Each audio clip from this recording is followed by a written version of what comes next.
आणि यानंतर आपण पुढची बातमी पाहूया। मुंबईमध्ये लवकरच महायुतीचा महामेळावा होणार आहे। 14 जानेवारीला एकाच जिल्ह्यामध्ये 35 ठिकाणी महायुतीचे मेळावे घेतले जातील। लोकसभा निवडणुकीच्या पार्श्वभूमीवर महायुतीचा महामेळावा होणार आहे। फेब्रुवारी महिन्याच्या अखेरीस या मेळाव्याचं आयोजन केलं गेलं। अल्पेश करकरे आपले प्रतिनिधी सध्या आपल्या सोबत आहेत।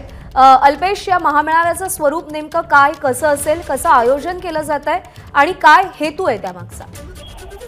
आपण पाहतोय तर सगळेच लोकसभा निवडणुकीच्या पार्श्वभूमीवर आता कामाला लागलेले आहेत। त्यामध्ये महायुतीने देखील एक महत्त्वपूर्ण बैठक घेत आपल्या सगळ्या कार्यकर्त्यांना एकत्रित आणावं यासाठी आता विविध मेळाव्यांचं आयोजन केलेलं आहे। यामध्ये 14 जानेवारीला 35 जिल्ह्याच्या ठिकाणी महायुतीचे आता प्राथमिक मेळावे होणार आहेत आणि त्यानंतर महायुतीचा मुंबईत एक महामेळावा फेब्रुवारीच्या अखेरीस होणार असल्याची माहिती कळते।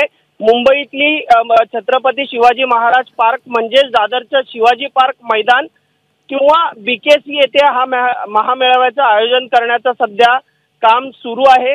आपण पाहिलं तर आता नुकतीच महायुतीची एक महत्त्वपूर्ण बैठक पार पडली होती आणि त्यामध्ये जिल्हास्तरीय तालुकास्तरीय मेळाव्याचं आयोजन करण्याचं त्यांचं ठरलं होतं आणि यानंतरच सगळे मेळावे पार पडल्यानंतर आगामी लोकसभा निवडणुकीच्या घोषणेपूर्वीच आपल्या कार्यकर्त्यांमध्ये ऊर्जा भरण्यासाठी महायुतीने महामेळाव्याचं नियोजन फेब्रुवारी महिन्यामध्ये केलेलं आहे। प्रज्ञा।